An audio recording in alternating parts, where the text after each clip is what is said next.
hello, hello tout.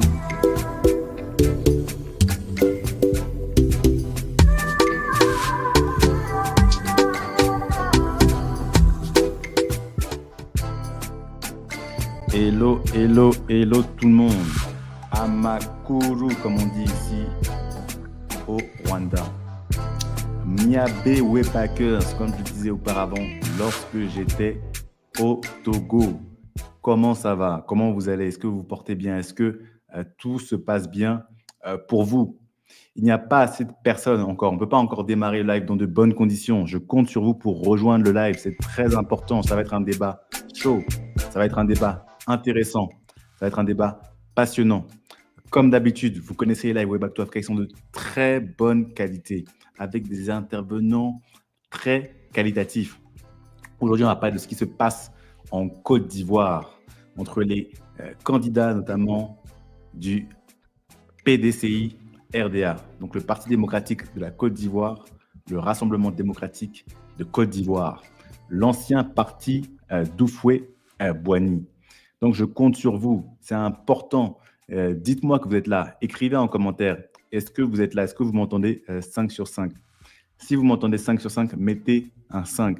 Si vous m'entendez mal, mettez un 0. On va régler les problèmes de son. Avant de démarrer ce débat, c'est très important. C'est très, très, très important que vous me disiez si le son est parfait. Ne soyez pas des ennemis du progrès. Aimez la vidéo. Ça, c'est le plus important. Ça aide au référencement. 2, comme d'habitude, si vous n'êtes pas encore abonné à Way Back to Africa, si vous n'avez pas encore activé la cloche, c'est le moment de le faire.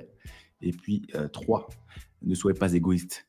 Vous écoutez un débat de qualité avec des intervenants de qualité. Donc, partagez ce débat. Je compte sur vous. Qui est présent actuellement? N'hésitez pas à le mettre en commentaire sur ce bon son de Bella Bella, Nana Kwa Bena. Vous entendez la mélodie? On va commencer le débat. Ne soyez pas timide. Commentez. Dites si vous m'entendez 5 sur 5. Est-ce que vous m'entendez 5 sur 5? Est-ce que vous avez fait les 3 gestes prioritaires et les 3 gestes qui sauvent? À savoir aimer la vidéo pour le référencement, vous abonner à Way Back to Africa et activer la cloche. Et puis 3, partagez la vidéo. Les intervenants sont là, ils sont déjà on stage. Ils sont prêts à parler de la thématique. Ça va être chaud, ça va être brûlant. Ce qui se passe en Côte d'Ivoire, c'est unique. Nous avons des ténors qui se bagarrent, des hommes d'affaires, comme Jean-Louis Billon, comme Tidjane Cham. Ça va être chaud. Qui a raison? Qui a tort? Est-ce que c'est Billon? Est-ce que c'est Cham? On va en parler ce soir. Non, franchement, je regarde les commentaires. 5 sur 5. Echo AP qui dit 5 sur 5. Le son est bon. Mais est-ce que vous avez fait les autres gestes? Vous avez répondu à la question. Vous avez dit que le son était bon. Vous avez aimé la vidéo? Vous êtes abonné à Way Back to Africa? Vous avez partagé autour de vous? Si ce n'est pas encore le cas, on ne peut pas démarrer le live. C'est de votre faute. Les intervenants sont on stage. Ils attendent. Ça brûle. Tout ce qu'ils veulent dire. Ils le gardent actuellement pour eux. Ne soyez pas égoïstes. Faites les 3 gestes qui sauvent. Le live va démarrer. Ça va être chaud, ça va être chaud, ça va être chaud. Donc, merci beaucoup, Ekwapé. La musique est finie. On peut commencer. On peut d'abord restituer les faits pour celles et ceux qui ne sont pas au courant de ce qui s'est passé. Est-ce que vous avez compris exactement c'est quoi le problème? Monsieur Jean-Louis Billon, donc qui est un membre éminent du PDCI RDA. Désolé, les partis de Côte d'Ivoire, c'est chaud. Il y a le PPACI, le Parti des peuples africains de Laurent Gbagbo, il y a le RHDP, donc les rassemblements des Oufouessistes pour la démocratie et la paix. Il y a la génération Peuple solidaire. Il y a beaucoup de partis. Donc, mon esprit est mélangé. Mais là, ce soir, on va parler principalement d'un parti, le parti qui se veut l'héritier direct d'Oufoué-Boigny. Même si le RHDP aussi se réclame de ce parti-là, là, on a un parti qui véritablement avait été créé par le président Oufoué. Donc, ce soir, on va en parler. Je vais d'abord remettre la vidéo de Jean-Louis Billon qui parle et qui dit clairement ce qu'il pense de la candidature de Monsieur Thiam. Monsieur Thiam, qui est très apprécié dans la diaspora, un homme qu'on trouve excellent, qui a, euh, qui a excellé dans de nombreux domaines. Dans tous les cas, vous allez entendre sa propre intervention, la propre vision qu'il a de lui-même.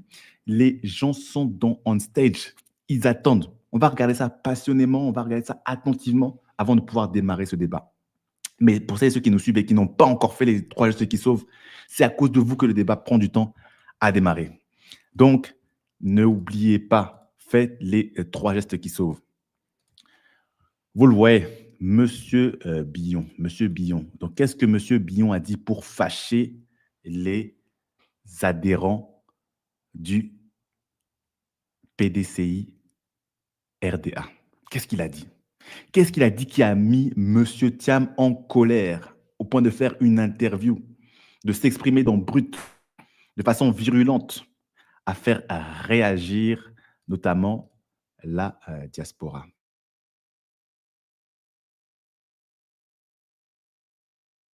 Interdire de participer à certains sujets qu'il n'a pas vécu, qu'il n'a pas connus.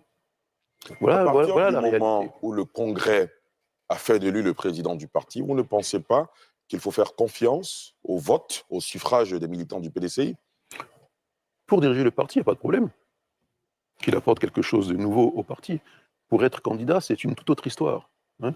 Je répète encore, Tidiane, pour qui j'ai beaucoup de respect, est parti en 2000.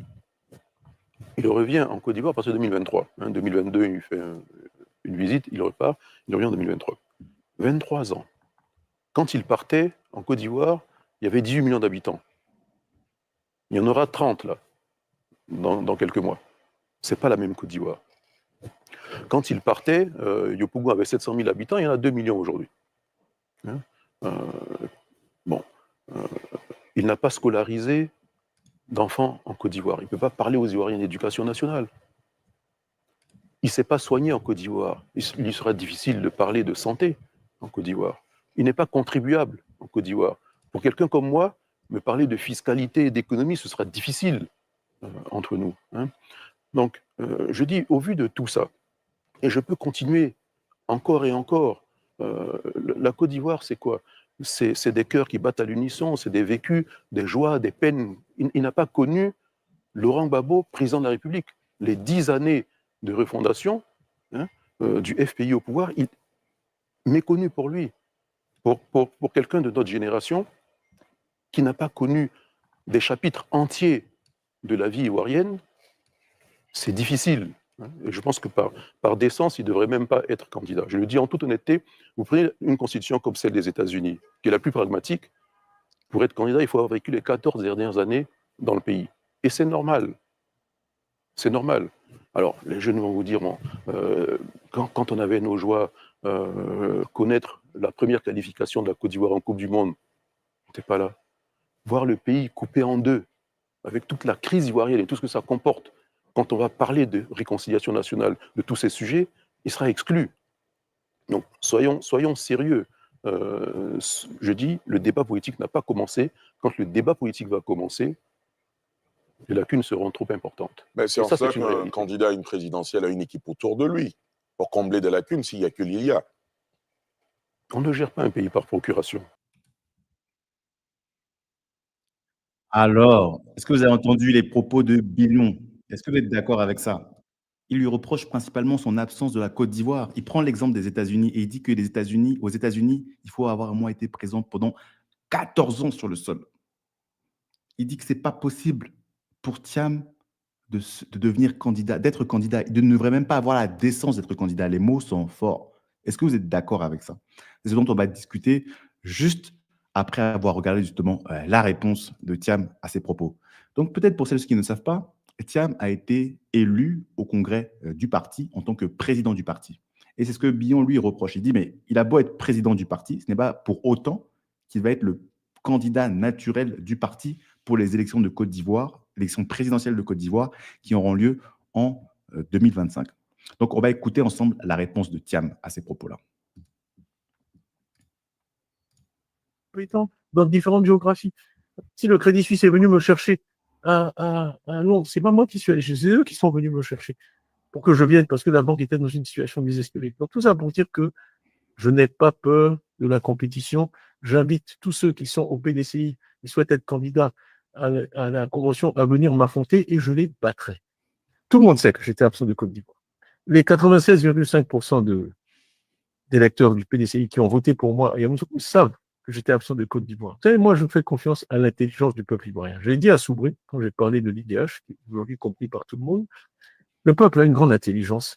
Et ce qui compte pour eux, c'est de savoir qui peut les aider. Ce n'est pas un concours de présence. On n'est pas à l'école. Ce n'est pas un concours de présence. C'est un concours de résultats. J'ai passé 5 ans ici aux affaires en Côte d'Ivoire. Je suis désolé, mais on parle encore des idées que j'ai émises à l'époque. En octobre 96, 2 ans après mon arrivée dans ce pays, j'ai présenté ce programme des 12 travaux de l'éléphant d'Afrique que 30 ans après, on est encore en train de réaliser. Donc, les Ivoiriens ne doutent pas de ma capacité à créer une vision, à la vendre et ensuite à l'exécuter et à la réaliser. Voilà tout ce que j'aime. Qu'on me dise que moi... Voilà sa réponse. Voilà sa réponse. La réponse du président Thiam est sans équivoque. Pour lui, mais de quoi le gars parle? De quoi le gars parle? Lui, il a été absent, mais on n'est pas à l'école. 14 ans, 15 ans, il peut même être absent peut-être 30 ans. Ce n'est pas un problème. Il peut prendre tous les candidats de son parti. Il va montrer que lui, il a la meilleure vision. C'est ce qu'il explique clairement. Hein? C'est ce qu'il explique clairement. Donc, ce soir, on a des invités de qualité, des gens qui vont en parler. Est-ce que ces gens-là sont d'accord avec les propos de Billon ou est-ce qu'ils sont d'accord avec les propos de Thiam? C'est ce qu'on va découvrir ce soir. Donc, je vais faire monter mes invités un par un. Donc, je vais faire ça par ordre d'arrivée. Mais, monsieur Médécé, je ne vais pas pouvoir vous laisser sur on stage si jamais vous ne mettez pas votre caméra. Donc, ça, c'est très clair. Hein? Je vais parler comme le président Thiam, être très autoritaire, très agressif. Monsieur Médécé, si vous ne mettez pas votre caméra, vous allez redescendre on stage. Monsieur Médécé, une fois. Monsieur Médécé, 2 fois. Donnez-moi un instant. Vous pouvez me redescendre d'abord pour le moment. Je me remets en condition. D'accord. D'accord, monsieur Médécé, merci pour votre oreille attentive. Je vais faire monter mon deuxième invité. Il est arrivé très tôt. Il est très près. Il nous vient du Congo, Kinshasa. Monsieur Christopher. Monsieur Christopher, bonsoir. Oui, mon cher Vous êtes en mute, hein? et tendre ami, mes sons. Ah là, c'est bon normalement, non? Oui, là c'est bon. On dit quoi? Allô? Comme on dit chez vous, Sangonimi. Ok, Hein? top. Oh bon, ça va. Sangoté, on est prêt à évoquer la question et la chose. Très intéressant, très intéressant. Donc, gardez votre parole. Vous êtes le premier à donner votre intervention. Mais juste avant ça, s'il vous plaît, est-ce que vous pouvez vous présenter pour nos auditeurs et auditrices qui nous écoutent? Bien sûr. Donc, moi, je suis Christopher Mbonyama. Je suis actuellement en RDC. Et j'ai fait toute ma scolarité en France. Et là, actuellement, j'évolue dans le domaine du conseil ici en RDC. D'accord. C'est quoi? C'est le conseil aux entreprises, c'est le conseil aux États ou bien, bon, c'est un peu secret, vous ne voulez pas en parler? Exactement, conseil aux entreprises et aux États. En fait, on fait un peu de D'accord, conseil en d'accord. fusion-acquisition et levée de fonds. D'accord, très intéressant. La RDC, hein, comme on dit, c'est le pays qui a le plus de potentialité géologique. C'est une anomalie géologique. Un pays qui a tout, toutes les ressources du monde. Voilà, les talents reviennent, les talents de la diaspora. Qui a tout, mais qui peine à les utiliser. C'est ça. Donc, beaucoup de... Ça, ce n'est pas le débat du jour, mais on pourra en rediscuter peut-être une autre fois. Je vais faire monter mon deuxième panéliste. Celui-ci est connu. C'est un grand débatteur. Il est très bavard. Il est très acerbe. Il ne laisse personne tranquille. Le matin, l'après-midi, le soir. Monsieur Franck Keigné, bienvenue parmi nous. Bienvenue parmi merci, nous. Vous nous faites l'honneur de votre présence pour une fois. Je sais que vous avez un emploi du temps qui est chargé. Donc, merci à vous. Effectivement. Monsieur Keigné, vous m'entendez? Oui, est-ce que tu m'entends? Tu m'entends? Est-ce que vous entendez Monsieur Keigné ou bien moi qui a un problème au niveau de la connexion? Attends, on va faire différemment. D'accord. Je crois que Monsieur Keigné a un problème de connexion. Bon, là tu m'entends? Monsieur Keigné, vous avez un problème de connexion? Non, là, tu m'entends ou pas? Allô? C'est un peu difficile. Monsieur Moi, Christopher, j'entends, mais tu m'entends pas. J'entends là. moi, je vous reçois difficilement. Donc, je crois que le problème vient de chez vous. Moi, je Ah bon? l'entends Je sais très pas. bien. Je l'entends très bien, perso. Ben oui, Ah, d'accord. ben Donc, c'est oui. moi qui ai un Moi, je problème. l'entends très Donc, bien. Monsieur Kenny, je vais vous laisser vous présenter. Je vais vous laisser vous présenter alors. Ben déjà, merci, hein, merci pour ce débat. C'est vrai qu'effectivement, j'ai bon, pas beaucoup dispo, mais bon, ça, c'est pas très grave. Bon, moi, je suis Franck Aigné. Donc, je suis entrepreneur depuis de nombreuses années et youtubeur aussi à temps partiel, même comme pour l'instant, on s'impose. J'ai une chaîne YouTube, Diaspora Impact Business, sur laquelle je partage pas mal de tips et d'astuces et de business d'entrepreneuriat. Je fais du business entre l'Occident et l'Afrique, dans divers domaines, immobilier, énergie solaire. Et j'ai une boîte de conseil en France où on fait des projets d'engineering et on place des consultants chez des clients, nous. Voilà.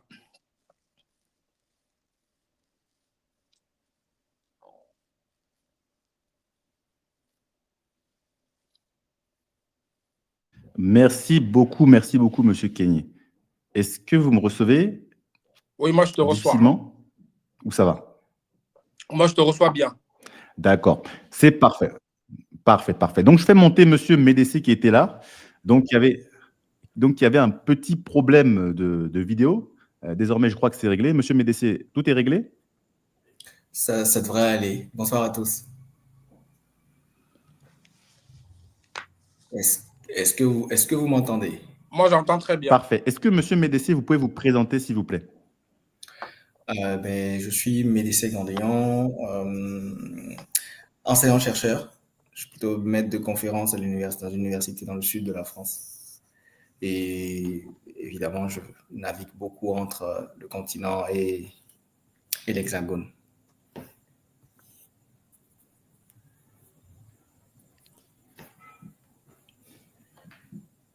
D'accord, merci beaucoup, Monsieur Médécé. Moi, j'ai quelques problèmes d'Internet. Je vais les régler, ne vous inquiétez pas. Mais pour l'instant, je vais laisser mes invités prendre la parole. Donc, on va commencer avec Monsieur Médécé qui était là le premier.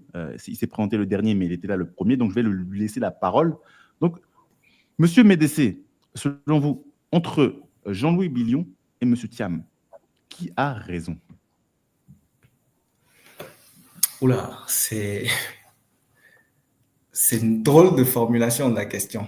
Je pense pas que la question se pose en ces termes-là, à savoir qui a raison et qui a tort. Enfin, vous me direz ce que vous en pensez, mais moi, je ne crois pas que la question se pose sous ces termes-là. On est dans il faut remettre un peu le cadre, le contexte ensemble. On est dans un pays, la Côte d'Ivoire, qui clairement est dans une position politique un peu particulière. Actuellement, on connaît le contexte dans lequel le président actuel est en exercice et on sait aussi quels sont les enjeux et les risques que ça présente eu égard au passé plus ou moins récent de la Côte d'Ivoire et eu égard à l'actualité et à l'avenir immédiat du pays. Donc, en fait, c'est vraiment un contexte particulier qui oblige à penser la chose à l'échelle plutôt un peu plus globale plutôt qu'à l'échelle des individus, parce que les guerres d'ego de personnes, c'est pas vraiment le plus important. Et la question qu'on peut se poser, enfin, en tout cas, la façon dont je me la pose, moi, c'est plutôt de savoir qu'est-ce qui est le plus pertinent aujourd'hui dans le contexte actuel pour la Côte d'Ivoire. Là, on est vraiment, je pose la question en tant que dans une compréhension plutôt politique d'ensemble. C'est vrai qu'on est dans le cadre d'un parti politique en particulier et c'est une problématique qui les concerne eux en particulier, c'est vrai. Mais ça dépasse leur personne. Ça dépasse leur personne puisque ça porte finalement deux visions de la manière dont la politique doit être faite dans le pays. Finalement, c'est quand même de ça qu'il s'agit. Est-ce que on doit s'inscrire dans une logique où, évidemment, nous qui sommes ici, on serait favorable à cette logique-là, plutôt des repattes et tout qui apportent en griffe la lumière, ou est-ce qu'on doit vraiment bâtir en s'appuyant d'abord sur ce qui existe, ce qui a été, ce qui a toujours été là et qui est demeuré?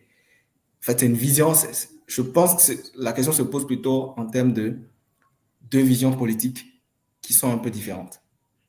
Et à ce jeu-là, bah, c'est pas juste une question de personne, savoir qui a raison, qui a tort, mais plutôt quelle est la vision politique dont la Côte d'Ivoire a besoin pour les enjeux qu'elle a aujourd'hui et éventuellement demain. C'est plutôt comme ça que je perçois, moi, le sujet.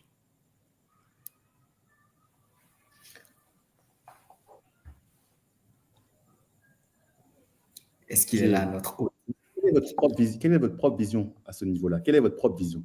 Vous parlez de la Côte d'Ivoire, mais à titre personnel, pour votre pays, est-ce que vous-même, vous êtes ivoirien? Ça, c'est une question que je vais vous poser d'abord. Est-ce que vous êtes ivoirien? Non, je ne suis pas ivoirien.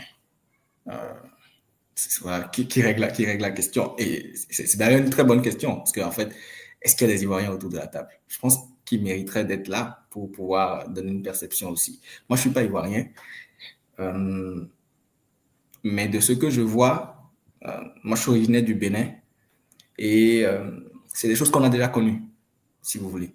On les a connues il y a une trentaine d'années, peut-être une vingtaine, trentaine d'années, notamment l'opposition entre les repates, brillants économistes de la Banque mondiale, de machin et tout ça, qui sont venus pour, en griffe, nous expliquer un peu la vie, pour développer le pays, comme on dit, et la classe politique qui était là avec ses caractéristiques. On a vécu une fois dans les années 90, on a revécu ça plus ou moins pareil au début des années 2000.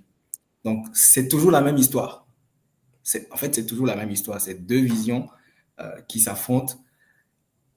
Et historiquement, de ce que j'ai pu voir, c'est souvent la vision diasporique qui a tendance à l'emporter. Parce qu'elle a souvent l'attrait du neuf, du venu d'ailleurs. Et... Monsieur Médécé, vous partez dans des théories, dans la philosophie. On vous a demandé une question. Qu'est-ce que vous en pensez? Non, qu'est-ce qui est le mieux? Qu'est-ce qui est le mieux? Je sais que vous êtes professeur, vous êtes un chercheur, donc vous êtes quelqu'un de pointilleux, vous êtes méticuleux, vous êtes nuancé.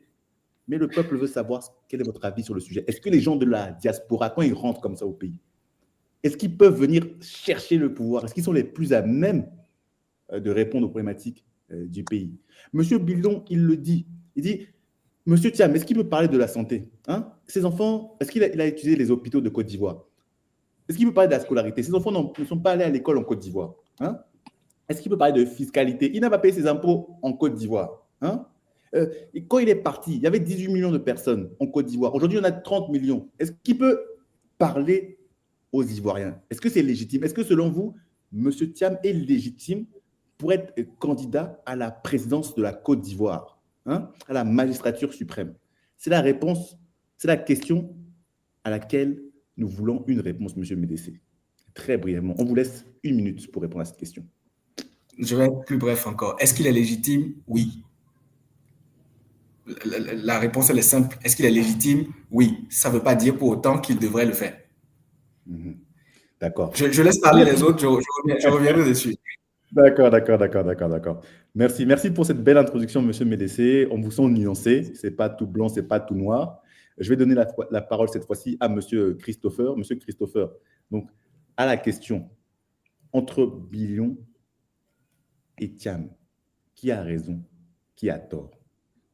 Quelle est votre réponse?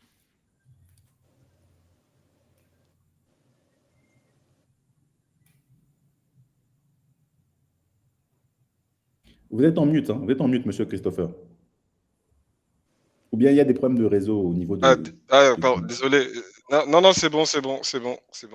Ouais, moi, je vais un peu aborder dans le sens de M. Médécé. Ouais, top. Je vais un peu aborder dans le sens de M. Médécé parce que, en soi, je pense que c'est deux visions qui s'opposent. Comme je pense que M. Billon porte une vision traditionnaliste de la vie politique et M. Thiam, c'est un peu un renouveau. Et bon, après, si on met ça un peu en perspective avec leurs postes respectifs, Monsieur Billon, il est dans un parti, le PDCI, et je pense que ce parti, il a élu son président De mémoire, les chiffres étaient je crois que c'était plus de 90 de 90%. Donc, il y a un président qui a été élu, je pense que c'est dans un congrès.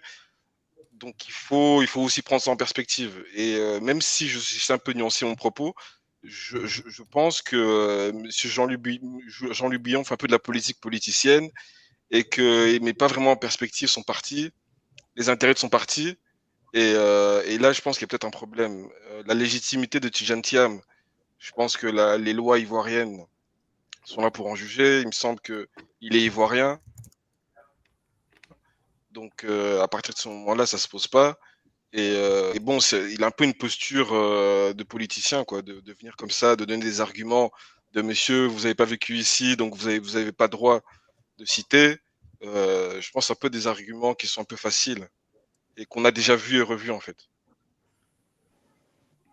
D'accord, d'accord. Donc, vous avez quand même un esprit assez critique sur les propos de M. Billon, hein, c'est de dire que finalement, il est dans la politique Voilà un peu politicienne. brièvement mon point de vue sur la question entre ces deux protagonistes. D'accord, très très intéressant. Merci, Pardon? monsieur. Désolé, j'ai pas envie de massacrer votre nom de famille. Wembonyama, monsieur Wembonyama. Donc, merci pour vos observations. Donc, pour vous, monsieur Billon est quand même dans une démarche peu productive, hein, n'est-ce pas? Là, il a perdu haut la main. Des arguments qu'on a déjà vus. Ouais, Il a perdu haut la main. C'est pas des primaires, mais en tout cas, on a voté haut la main pour Thiam dans le parti du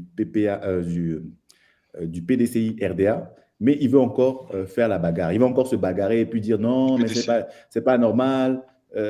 C'est à moi de parler, blablabla. Ça, là, c'est le dérangement. Donc, pour vous, c'est clair.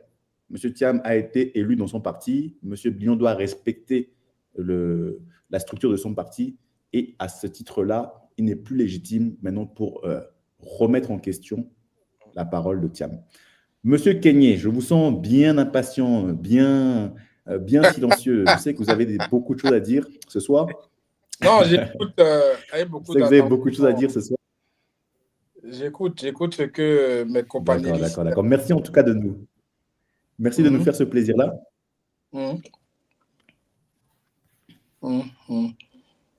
Donc, merci en tout cas de nous faire ce plaisir-là. Et puis, je vais vous laisser justement répondre à cette question selon vous. Entre M. Thiam et M. Billon, qui a tort, qui a raison?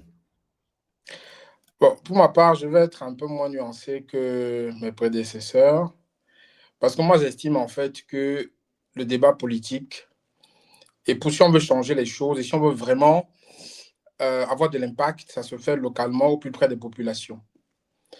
Donc, dans cet esprit-là, cette approche-là, moi, je pense que s'il y avait un match de boxe et qu'on devait compter des points, et que si c'est un juge pour donner un vainqueur dans ce combat de boxe, je n'aurais plus de points à Billon qu'à Thiam. Parce qu'effectivement, c'est joli hein, de passer une double décennie hors de son pays et de venir comme un cheveu sur la soupe et de dire, voilà, on va être candidat à la présidence. Il a déjà eu la présidence du parti PDCI, ce qui est déjà pas mal. Il peut maintenant faire ses preuves en tant que président du parti et il est jeune. Il peut dire, voilà, je suis président du parti, je passe 4-5 ans sur place, je vois comment les choses se passent, j'accompagne quelqu'un qui était là depuis longtemps, qui a vécu tout ce qu'il a expliqué, et aux prochaines échéances, ou 2 échéances après, j'essaye de me présenter. Donc moi, je pense qu'effectivement, il surfe sur la vague où on l'a toujours dit qu'il était l'héritier de son parrain, parce qu'il est très proche de la famille d'Oufoué, et c'est dessus qu'il joue en fait pour pouvoir se positionner en tant que candidat. Mais si on prend les textes, effectivement, comme a dit Médécé, il est légitime. Mais effectivement, est-ce que si on se dit qu'un combat politique, un candidat politicien, c'est quelqu'un qui doit connaître les réalités du peuple, est-ce que Thiam les connaît? C'est la question qu'il faut se poser. C'est comme si on dit en France, je prends le cas de la France, hein, on parle de la Côte d'Ivoire, ça peut être le cas aussi en France, où il y a un candidat qui n'a pas vécu en France, qui a vécu au Canada pendant 20 ans et qui vient dire qu'il va être candidat à la présidentielle. Ça n'a pas de sens. On prend le cas de la Côte d'Ivoire parce que c'est un pays africain, mais prenons le cas dans le monde entier. Ça n'a pas de sens. Ça n'a pas de sens. On ne peut pas dire qu'un mec, il arrive, il a vécu 15 ans aux États-Unis, il débarque du jour au lendemain, il prend la tête d'un parti, il dit qu'il va être candidat. Moi, je trouve que c'est un peu incohérent. Après, effectivement, Thiam a ses arguments, les deux ont leurs propres arguments. Ils jouent bien sûr à la politique politicienne, comme a dit Christopher. Mais moi, je suis clair, je suis factuel qu'un combat politique se fait localement. On ne peut pas être à distance et on dit qu'on fait l'activisme politique. Ça, c'est l'activisme de vitrine, ça ne marche pas. L'activisme politique et le combat politique pour pouvoir changer, ça se fait au contact des populations, ça se fait au quotidien sur le terrain. Ça ne se fait pas en étant je ne sais pas dans quel pays, en ayant des fonctions très élevées et revenir comme ça. Donc moi, je pense que, comme je dis, voilà, si on a compté des points, je donnerai plus de points à Billon sur ce point qu'à Thiam. Après, Thiam aussi a des arguments à faire valoir, hein. Mais moi, je suis moins nuancé. Et moi, je penche plus pour l'avis de Billon pour dire voilà, que le combat politique et l'historique politique sur le terrain donnent un peu plus de crédibilité lorsqu'on veut se présenter à une élection présidentielle.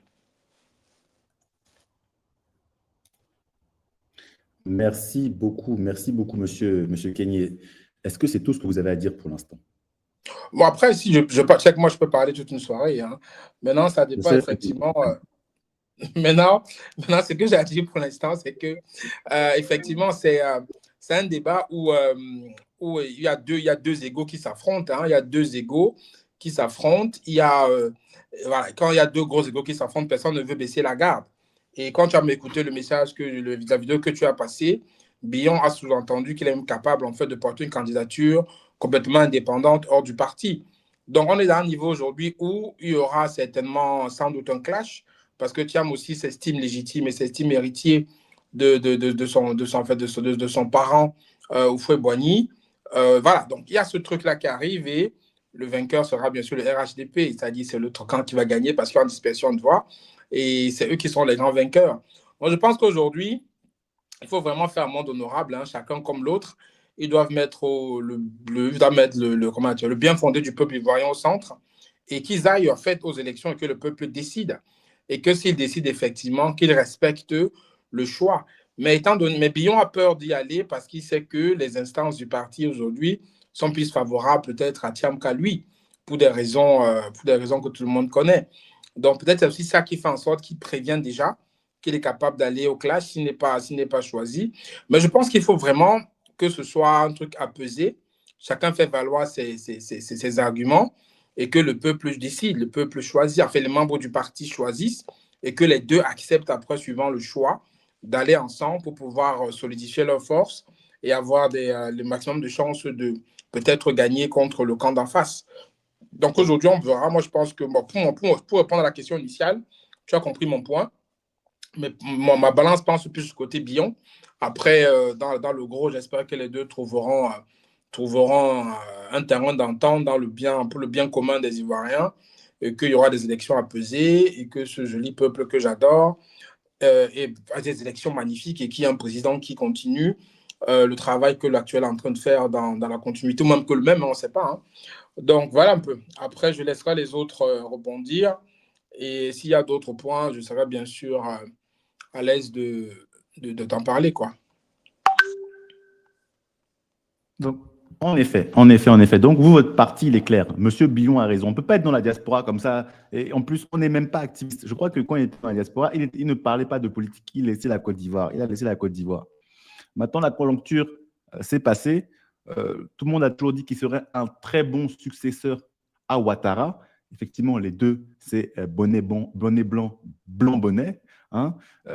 En tant que tous les deux se revendiquent des successeurs de Houphouët-Boigny, toutes les choses que Ouattara disait et sur lesquelles on lui disait qu'il ne pouvait pas être président de la Côte d'Ivoire pendant des années, le fait est qu'il vienne du Nord, peut-être qu'il venait du Burkina, qu'il était musulman, blablabla. Tout ça, Thiam aussi, il est d'origine sénégalaise, il est musulman, etc. etc.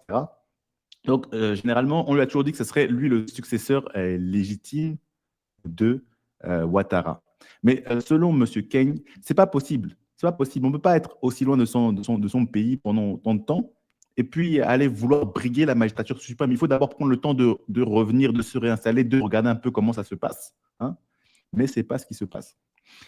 Monsieur Médécé, est-ce que vous voulez rebondir sur ce qui a été dit précédemment?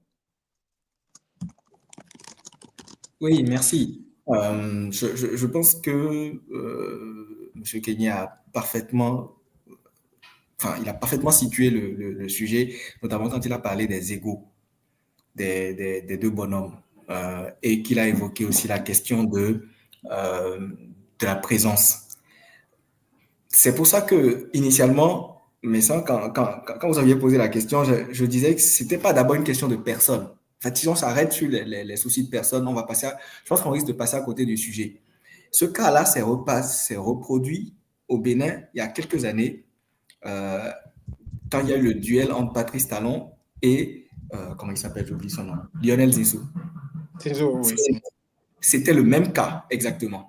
Patrice Talon, qu'on ne présente plus, présent dans le pays depuis des décennies et des décennies, homme d'affaires prospère, multimilliardaire, favorisé de tous les régimes politiques, et un Lionel Zinsou qui s'est présenté sous la bannière du président sortant Yahi Boni, appuyé notamment par, je pense, par des chancelleries étrangères et tout. Et en fait, je me souviens du débat qu'ils avaient eu, un débat télévisé entre Patrice Talon et M. Zinsou. Et Patrice Talon avait sorti exactement les mêmes arguments. Il ne vit pas ici, il ne se soigne pas ici, il ne sait pas comment les gens se soignent ici, il ne sait pas comment les gens mangent ici, comment les gens vont à l'école ici, etc., etc. Et c'est réel.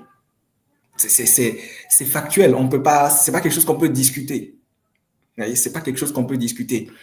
Et ce que j'ai bien aimé dans toute l'interview, parce que ce sera intéressant pour tout le monde d'aller écouter ce que Jean-Louis Billon il dit durant les presque une heure d'interview qu'il a eu.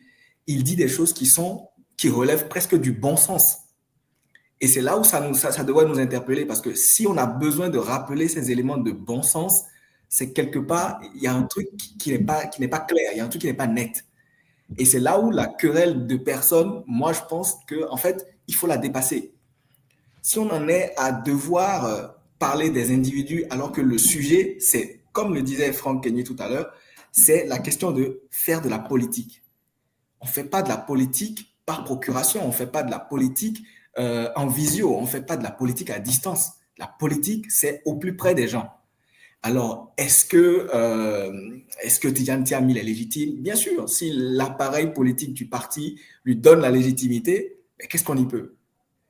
Mais la question de fond, c'est est-ce que parce que l'appareil politique du parti lui ouvre la porte, est-ce qu'il devrait entrer dedans pour autant?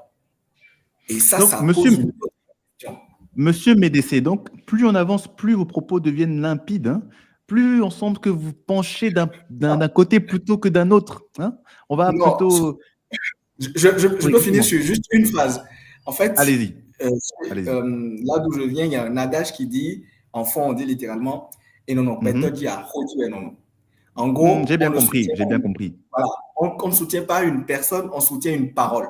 En fait, c'est les principes qui doivent déterminer la marche, particulièrement dans les affaires de gestion du commun. C'est les principes. Monsieur Médécé, on dit que la répétition est pédagogique. Répétez l'expression, répétez pour que nos éditeurs puissent bien comprendre. Qu'est-ce qu'on dit au Bénin en langue fond, hein, en fongbe? Comment on dit ça? On dit « et non, beto dia, hodiwe non. Beto, c'est l'homme, c'est la parole. Ça veut dire, est-ce que vous avez entendu, hein, vous avez entendu les paroles sages, hein? Ça, c'est en Mina, en langue... c'est une langue aussi du sud du Togo.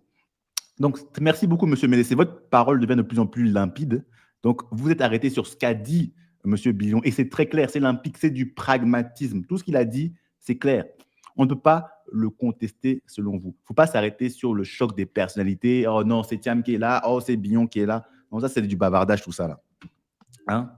Donc, maintenant, on vient d'avoir un invité de marque qui a pris un peu de temps. Je ne sais pas si c'est la politique sénégalaise. Je sais qu'ils ont arrêté certains médias récemment.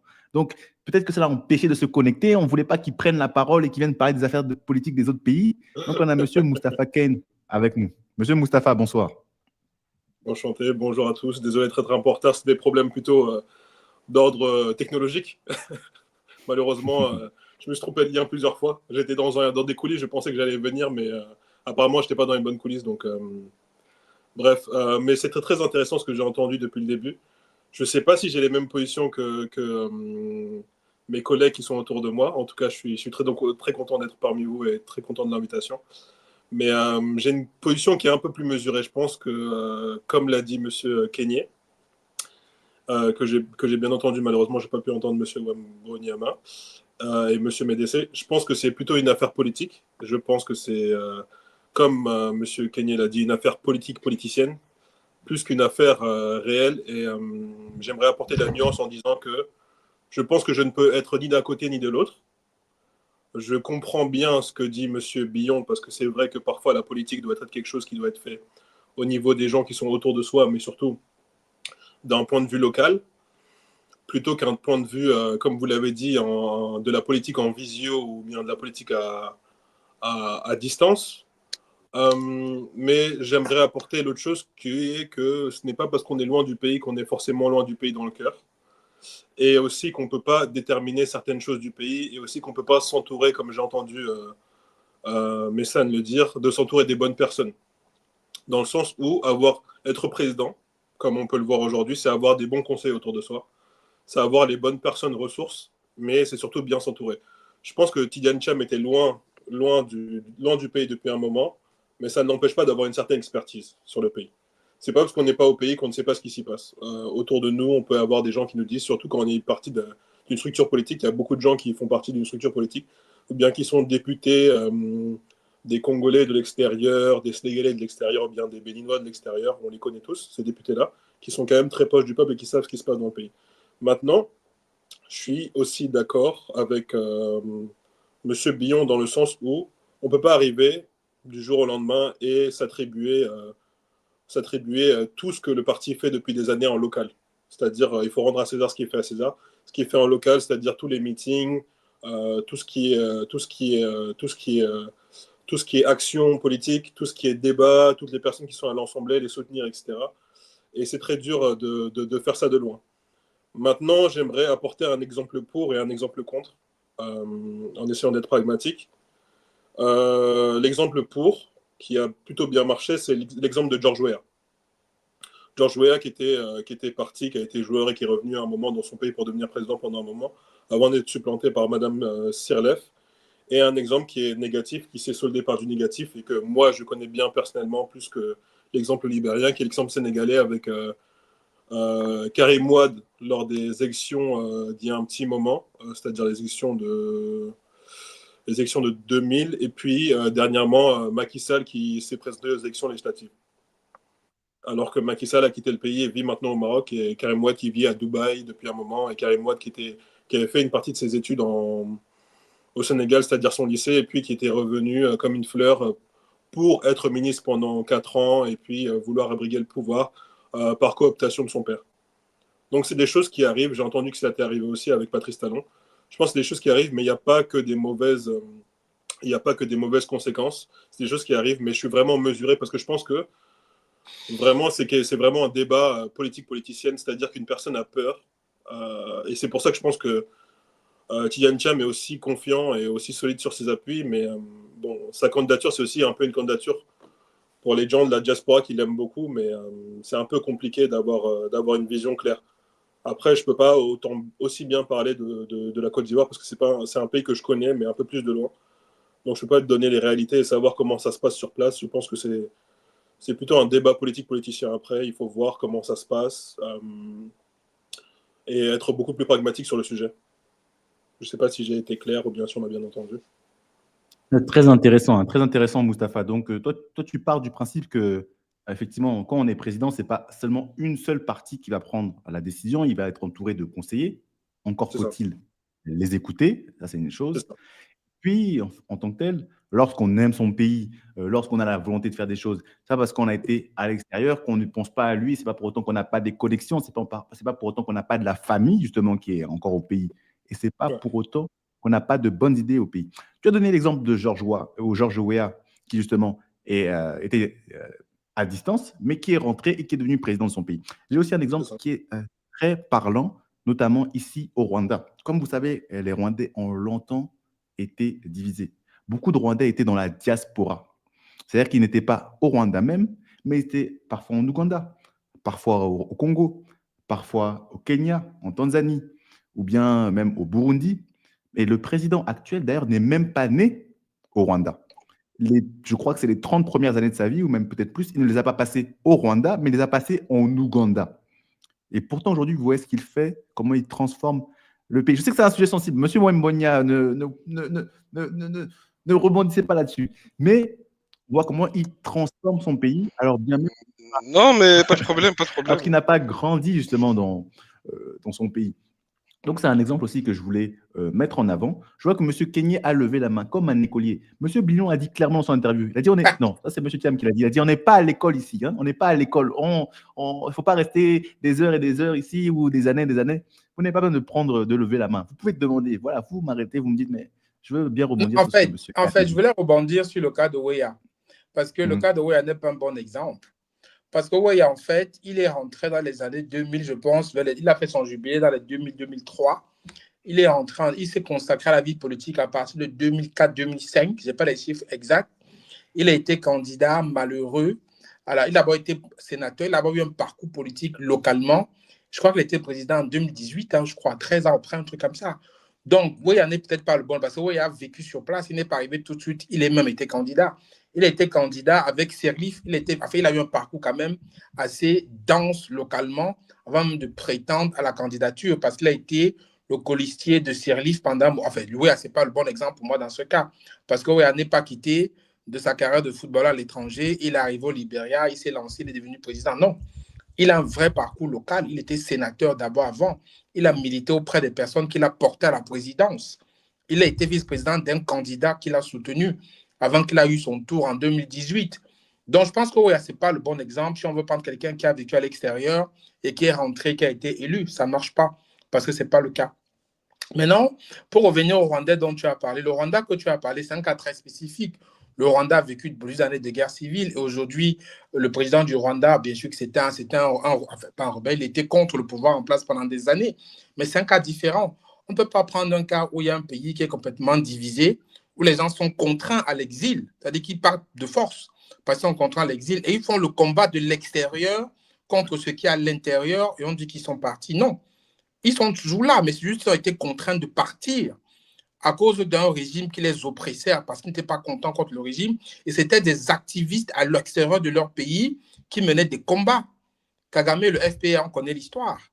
Ils menaient les combats à l'étranger. Toutes ces personnes dont tu parles du Rwanda menaient des combats contre le régime en place pendant des années et des années. Et c'est lorsqu'ils ont vaincu avec les armes qu'ils sont revenus et qu'ils ont pris le pouvoir. Donc, on ne peut pas dire qu'ils étaient déconnectés complètement du truc. Ici, on parle de quelqu'un qui était déconnecté, qui menait une carrière complètement loin des affaires de la Côte d'Ivoire. Il faut faire attention. Il menait une carrière loin des affaires de la Côte d'Ivoire. Il menait une carrière très brillante dans la banque, finance, à Londres, partout. On ne parle pas de la même chose. Donc, je pense que les deux exemples que vous avez pris, pour moi, ça ne marche pas. Parce que si on l'analyse en profondeur, ça ne fonctionne pas en fait. Ce n'est pas un cas qu'on peut comparer pour juxtaposer ça ou pour mettre ça au-dessus ou mettre ça à côté du cas d'aujourd'hui qu'on a entre Billon et Thiam. Ça n'a rien à voir en fait. Dans un sens, oui, mais dans l'autre sens, non, parce que j'ai donné aussi le cas de Karim Wade, qui est le fils du président Wade, qui a fait ses études au Sénégal et qui, après, pendant 4 ans, a commencé à faire des actions ponctuelles locales. Au bout de 3 ans, comme ça, il est devenu ministre, etc. Oui. Mais pour moi, ce n'est pas relatif à l'action locale. Quand tu es président de tous les Ivoiriens de l'intérieur et les Ivoiriens de l'extérieur. Oui. Tu connais toutes les réalités. Oui. Mais faire un gouvernement, c'est aussi avoir un gouvernement avec des ministres ou bien des conseillers ou bien des chefs de cabinet qui savent ce qui s'y passe. Oui, mais c'est pas pareil. La compétence ne se lie pas forcément au travail local. On lui demande pas d'être dans les législatures de type de législature de parlementaire, ou bien on lui demande pas d'être député des Ivoiriens de telle circonscription. Non, la question, j'ai pas dit qu'il ne va pas l'être. J'ai pas dit ça. J'ai pas dit qu'il ne pourra pas, dans un futur proche ou d'un futur moyen ou à moyen terme, aspirer aux autres fonctions politiques. J'ai jamais dit ça. J'ai juste dit que si on prend j'ai pris ça comme un combat de boxe. Je me suis dit que si on compte les points aujourd'hui, les points sont en faveur de Billon. Je n'ai pas dit que Thiam ne peut pas le faire ou il n'est pas légitime ou quoi que ce soit. J'ai dit à l'état des choses actuelles, si on compte les points d'un combat de boxe, les points vont plus qu'à l'autre.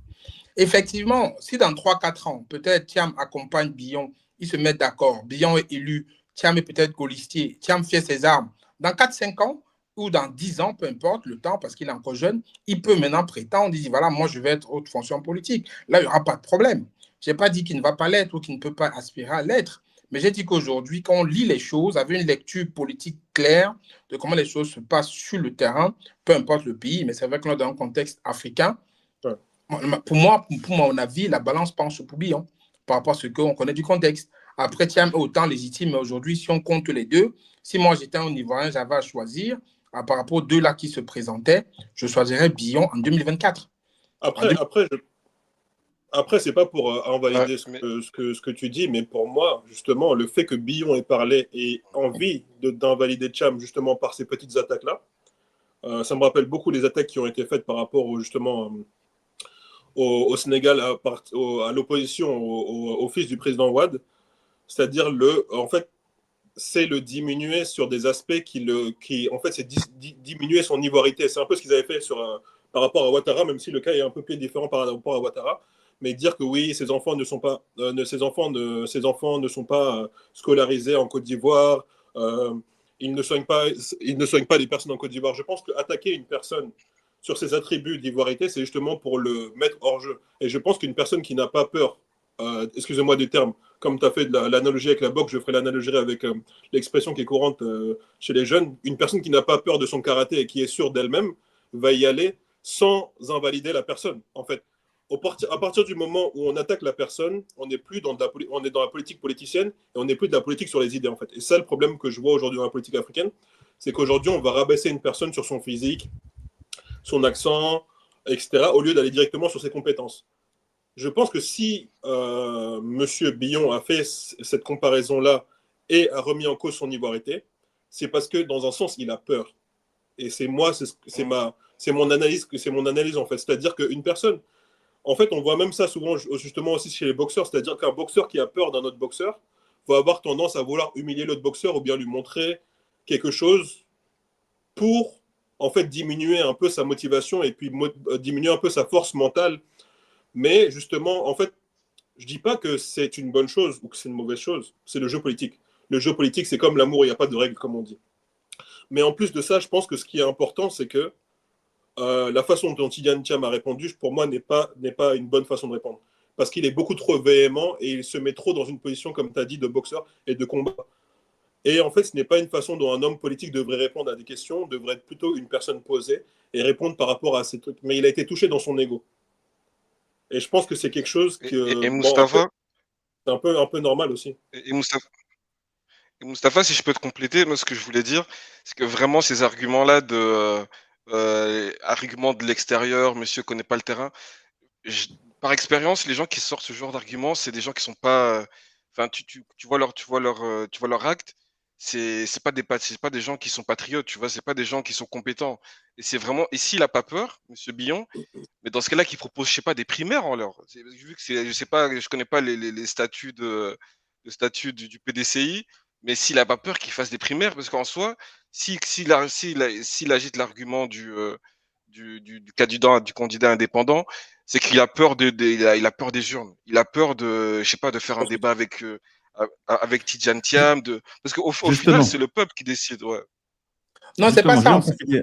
Non, c'est J'en qu'il faut profiter. c'est qu'il faut- Monsieur Kenyé, Monsieur Oui, Kenyé, Monsieur Wembonyama, Monsieur oui. Kane, je vais en profiter. Je vais modérer un peu ce débat. Je vois que ça devient chaud. Ça devient chaud. Comme les élections en Côte d'Ivoire, je vois que le débat devient chaud. Donc, c'est intéressant. Je vais prendre justement le commentaire de Madame Back to the Otherland, donc, qui est ivoirienne. Elle dit la chose suivante. Pardonnez mon ignorance, mais est-ce que historiquement, le président du parti n'est-il pas automatiquement candidat aux élections présidentielles? Comme vous le savez, Thiam a été élu, je crois, en tout cas, je ne sais pas si c'est élu ou nommé au congrès du parti. Donc, Ouais.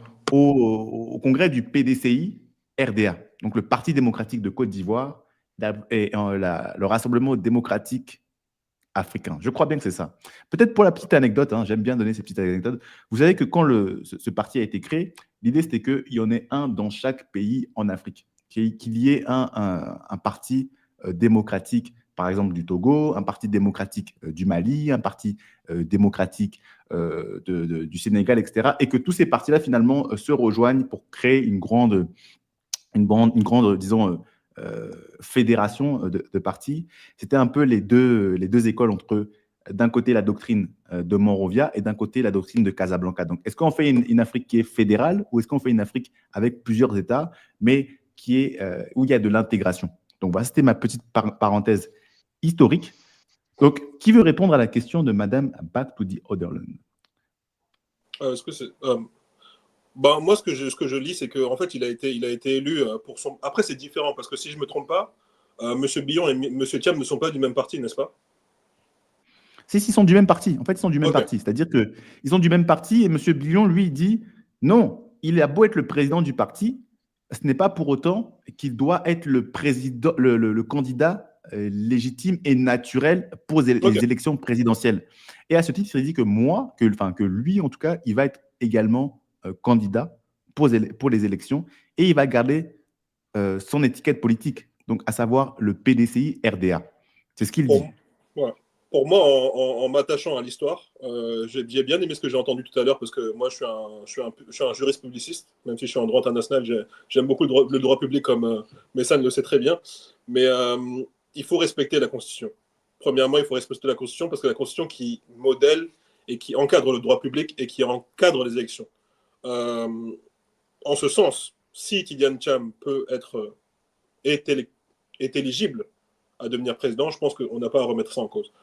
Maintenant que j'ai cette précision qu'il fait partie du même parti que M. Billon, je trouve que c'est assez drôle parce que si je ne me trompe pas et que je lis bien les chiffres que j'ai lus, M. Tidjane Thiam a été élu le 22 décembre 2023 et il a pris la tête du Congrès et il a pris la tête du Congrès à 96,48%. Donc maintenant, c'est-à-dire que ce qui se passe, en fait, c'est un peu comme sur un bateau, en fait, c'est une mutinerie, en fait. C'est-à-dire que le gars voit qu'il y a des chances qu'ils aient travaillé pour Tidjane Thiam pendant tout ce temps alors qu'il n'était pas là, donc en ce moment, ils veulent le faire tomber. Je pense que je n'ai jamais vu un parti, et on l'a vu dernièrement, quelles sont les élections, quelles sont les élections dans le monde libre, entre guillemets, qui ont été les plus récentes, les élections des États-Unis. Est-ce qu'il y a eu d'autres primaires par rapport à Trump? Non, tout le monde s'est aligné derrière Trump. Parce que quand vous êtes d'un parti et que les élections approchent, la meilleure chose à faire, c'est ne pas se diviser, en fait, ne pas faire éclater le parti en faisant des alliances avec tel ou avec tel. Le président du parti est équivoquement, avant les élections, sauf dans des partis comme les partis qui sont, entre guillemets, non libéraux, type les partis socialistes ou les partis communistes, où il peut y avoir cette méthodologie de primaire pour rapprocher les positions et pour que les positions soient considérées comme moins extrêmes et avoir une position du juste milieu. Mais dans les partis libéraux, comme les partis type Parti démocratique, et comme c'est très intéressant ce que tu dis par rapport à justement le PIDCI, parce qu'on a un PDS ici au Sénégal, le Parti démocratique sénégalais, où on a vu que le chef de parti était dorénavant, on ne s'est même pas posé la question, la plupart des partis libéraux et le Parti démocratique sénégalais a pris cette même méthode et qui a fait que, du fait que Karim Wade, le fils de Abdoulaye Wade, était le président du parti, il était tacitement dit qu'il serait présidentiable et éligible au présidentiel. Et très intéressant. Et que son très intéressant, Moustapha. Général, tu vois, c'est vraiment une chose. En fait, c'est pourquoi c'est fait comme ça. C'est une question d'unité politique. On a cheminé pendant un moment avec le même président du parti. C'est-à-dire que les présidents du parti sont élus parfois après soit une défaite ou bien après une élection qui a été une élection majeure. Souvent après les élections législatives, après les élections communales, etc.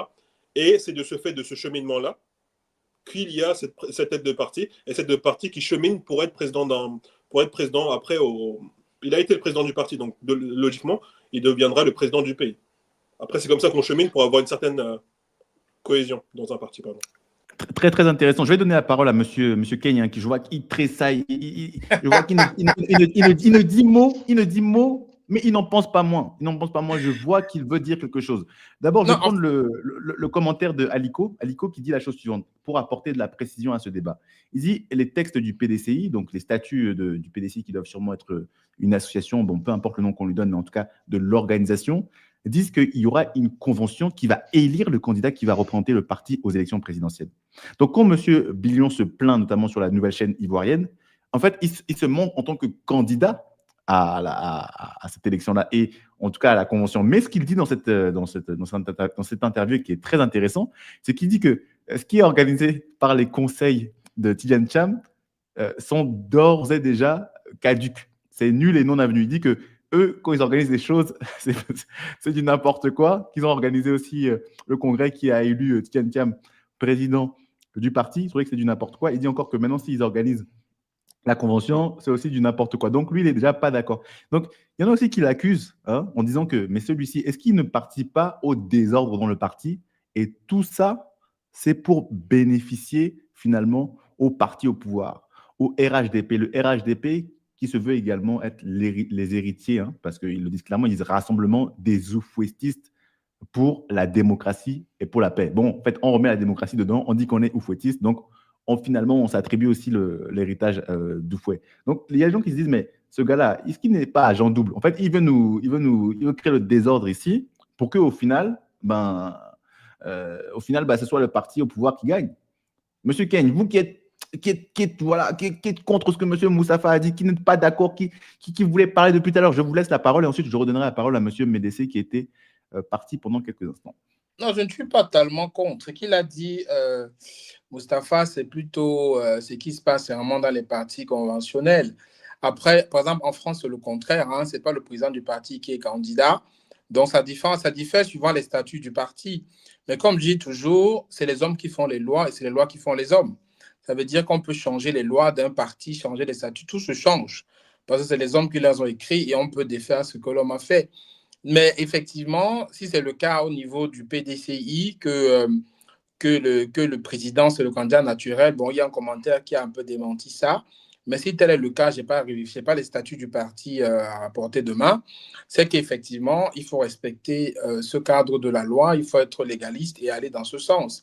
Cependant, si ce n'est pas le cas, qu'il y a une convention qui va être mise sur pied pour pouvoir élire le candidat, et c'est ça que Billon dénonce, c'est qu'effectivement, les instances du parti sont déjà acquis à Thiam, mais il estime en fait que c'est pipé à l'avance, et c'est pour ça un peu qu'il saute de sa chaise. Après, dire qu'il le fait parce que quelqu'un a dit là que parce qu'il est faible, il n'a pas d'argument, que c'est le machin, non, vous ne connaissez pas Sédhic Doumbé, le boxeur. Sédhic Doumbé, le boxeur, il passe son temps à déstabiliser ses adversaires même quand il est beaucoup plus fort. Donc, ce n'est pas une histoire de que c'est le boxeur le plus faible qui déstabilise le plus fort. C'est que derrière, comme je dis aujourd'hui, il émet une voix, il émet un son, il met le débat sur la table. Et c'est la preuve qu'on est en train de discuter parce que c'est un débat.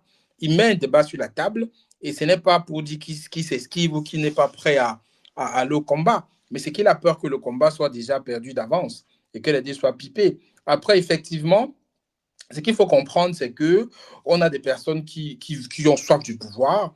On a 2 personnes soif du pouvoir qui sont bon, pas prêts à tout faire, mais qui sont vraiment acharnées pour avoir cette candidature-là. Il y a un qui s'estime légitime parce qu'il a un vécu sur place. L'autre s'estime légitime parce qu'il estime qu'il est le meilleur de sa génération. Donc, c'est deux visions qui s'affrontent. Après, pour revenir à ce que tu disais, mais sans que peut-être il ait un tourbillon qui est en train de vouloir jouer le jeu du parti d'en face. Pourquoi pas? C'est possible. En politique, tout est permis, tout est possible. Et déjà, il y a plusieurs cas du PDCI qui ont rejoint le RHDP. Là. Il y a plusieurs transfuges déjà. Donc l'un n'empêche pas l'autre. Mais ce qu'il faut comprendre, en fait, la question, je pense qu'on doit poser aujourd'hui, qui est le sujet de ce live ce soir, c'est que par rapport à sa position de Billon, effectivement, dans quel côté on penche? Après, effectivement, si on prend la question dans son ensemble, il y a plusieurs paramètres qui entrent en considération, avec tout ce que les copanélistes ils ont dit. Après, on ne maîtrise pas tout le tenant aboutissant du sujet. On va aller dans la supputation, on va aller dans la projection sans fondement, sans base fondamentale. Mais aujourd'hui, on peut faire tous les scénarios possibles. Que oui, c'est un mec qui vient pour déstabiliser parce qu'il veut que l'autre gagne. Oui, mais si on est factuel, sur le truc par rapport à ce qu'il a dit, parce qu'on a écouté, s'il est factuel, on est factuel. Moi, je pense qu'aujourd'hui, ceux qui sont factuels par rapport à ça, sans avoir fait des scénarios par rapport à des hypothèses de tous bords, il n'a pas tort. Il n'a pas tort. Parce qu'effectivement, il estime que les instances du parti sont acquis à l'autre. Et ça a été démontré lors de la convention. Lors de la convention, il y a 3600 militants, j'ai regardé là pendant qu'ils parlaient, qui ont été appelés à élire. Et ils n'étaient même pas candidats à la présidence, Biyan. Ils n'étaient même pas candidats. Il y avait 2 personnes candidates, je crois que c'est le maire de Cocody et Thiam. Et c'est Thiam qui a été élu, donc il n'était même pas candidat. Donc ça veut dire qu'aujourd'hui, ils ne pensaient pas certainement que peut-être le président allait être imposé. Enfin, je pense qu'aujourd'hui, sa sortie, il faut plutôt l'écouter comme quelqu'un qui tient un cri d'alarme. Après, je ne connais pas tenant aboutissant. Peut-être qu'il faut creuser pour voir exactement si ce n'est pas aussi quelqu'un, comme dit, qui met sur les désordres pour les autres, j'en sais rien. Mais moi, je suis factuel par rapport à ce que j'entends, par rapport à ce que je lis, par rapport à ce que je constate. Je pense que ce qu'il dit n'est pas forcément insensé. Et moi, je pense que Thiam devrait écouter parce que c'est pour le bien vraiment de tout le monde, en fait, de tous les Ivoiriens. Donc, je pense qu'il faut écouter. Et Thiam serait peut-être mieux voilà, d'être moins virulent, comme tu l'as dit, hein, Mustapha. Je crois qu'il a répondu avec une virulence, avec une personne qui est imbue totalement de ses compétences et tout ça. Et on en connaît plusieurs qui ont aussi forts et qui ont été déçus. Il faut faire très attention. Comme je dis toujours dans mes interventions, ce monde-ci est très complexe, la politique encore est extrêmement complexe. Il y a tellement de ficelles qui sont tirées partout qu'on ne sait pas. Et il ne faut pas se laisser emporter par ses émotions. Il faut vraiment rester calme, analyser froidement la situation et voir ce qui va être bien pour le parti, bien pour le peuple, parce que c'est même pas qu'on dit qu'ils vont gagner. On parle déjà c'est pas dit qu'ils vont gagner, ils auront un gros morceau en face qu'il faudra gagner. Donc, il y a encore beaucoup de chemin. Et je pense qu'aujourd'hui, c'est que Biyan a dit, c'est juste pour faire un débat comme on est en train de faire là, et pour donc poser la question sur la table, effectivement, de qu'est-ce que les Ivoiriens veulent effectivement pour aller affronter même déjà d'autres candidats qui en face. Donc, c'est un peu ça, c'est un peu comme ça que je vois les choses, quoi. C'est un peu mon point de vue. Merci beaucoup, Monsieur Kenyé. Donc, rappelez-vous de cette phrase, parce qu'il l'a dit souvent. Nous, on a un groupe de débat sur WhatsApp dans lequel Monsieur Kenyé est un grand animateur. Il a à chaque fois des points de vue très tranchés sur beaucoup de situations. Donc, vous allez le revoir normalement régulièrement dans les lives Web Back to Africa. Ce monde-ci est très complexe. Regardez-le, c'est la signature de Monsieur Kenyé. Mustapha, je vais te donner la parole après, mais d'abord, je vais reprendre Médécé qui est revenu parmi nous. Donc, je vais vous poser peut-être à tour une seule question. Est-ce que, selon vous, une personne qui a été dans la diaspora pendant des années et qui revient, disons, après même 20 ans, 30 ans, est-ce qu'il peut véritablement prétendre abriguer la magistrature suprême? Là, on ne prend pas le cas de Thiam, on ne prend pas le cas de Bignon, on prend un cas, disons, général. Est-ce que lorsqu'on a fait tout ce temps-là dans la diaspora, on peut revenir au pays et dire « moi, je veux être président ». Là, je peux prendre aussi un autre exemple, c'est l'exemple justement de Kémi Séba. Hein. C'est Kémi Séba qui a affirmé clairement, récemment, qu'il voulait obtenir le pouvoir au Bénin, qui n'aimait pas la politique de Talon, qui trouvait que Talon était dévoué aux intérêts français. Mais par exemple, dans le cas de Kémi Séba, si je ne me trompe pas, il ne parle aucune langue nationale au Bénin. Il n'a pas vécu au Bénin, mais pourtant, il réclame la magistrature suprême du pays. Monsieur Médécé, vous qui êtes béninois, je ne sais pas si vous êtes, je ne sais pas si on dit sébatiste, mais répondez à cette question clairement. Hein, répondez à cette question clairement. Bon, je ne veux pas aller par 4 chemins. Pour moi, la réponse est non, tout simplement. On ne peut pas passer 1 décennie, 2 décennies, 3 décennies à l'étranger et puis se ramener sa fraise et puis prétendre qu'on veut diriger un pays. Il faut qu'on soit sérieux avec nous-mêmes. C'est ça la vraie question. Il faut qu'on soit sérieux avec nous-mêmes. Si on a des États, des pays qui ont l'ambition de se développer, comme on dit, en tout cas de construire une croissance, d'offrir un avenir meilleur, enfin, on ne peut pas continuer à faire ça. C'est pas crédible, on ne peut pas nous prendre au sérieux. On ne peut pas nous prendre au sérieux. Ça voudrait dire que pendant les 2 décennies que l'individu en question, peu importe qui il est d'ailleurs, a passé là-bas, on n'a construit aucune personne susceptible de diriger le pays. Monsieur Médécé, mais par exemple, moi, je vais me faire l'avocat du diable. Mais Monsieur Thiam, il a été à l'étranger, il a été en Suisse, il a remonté la banque suisse, il a été à Londres, il a été aux États-Unis, il le dit souvent, il dit lui qu'il a reçu un mot du président Obama pour le féliciter de son travail. On s'en fout.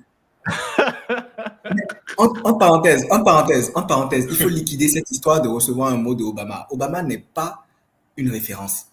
C'est le président américain qui a le plus assassiné de personnes sur les 15-20 dernières années. Ce n'est pas une référence. Donc, pour moi, j'évacue ça rapidement.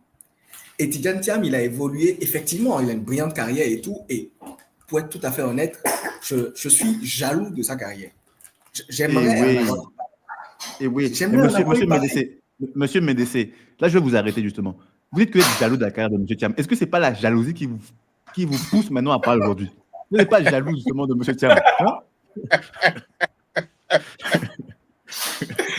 Oh là, tu as tiré tous les bons numéros.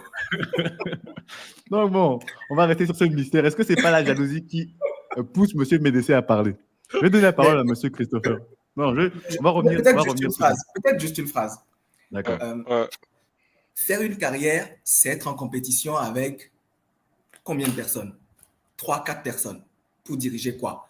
Des entreprises, pour la plupart, qui ont des tableaux de bord, des ERP, des dirigeants adjoints, voilà, une succession de couches administratives qui te permettent de faire ce que tu veux. Ce n'est pas la même chose que diriger un pays où tu dois descendre au plus bas, du plus bas, aller voir les gens qui sont dans les villages quelque part et aller t'imprégner de leur vie pour comprendre que eux aussi ils comptent, quoi. Tu vois, c'est pas des gens qui vivent à Abidjan ou à Cotonou ou à Lomé, non. Tu dois aller, je sais pas moi, dans les forêts près du pic d'Agou là-bas pour aller rencontrer les gens qui sont là-bas. Tu es responsable de ces gens-là aussi. Tu peux pas faire ça en bas de la colline, sur le pic d'Agou, il faut aller chercher les gens là-bas qui sont dans les villages, qui sont retranchés. Mais c'est vrai.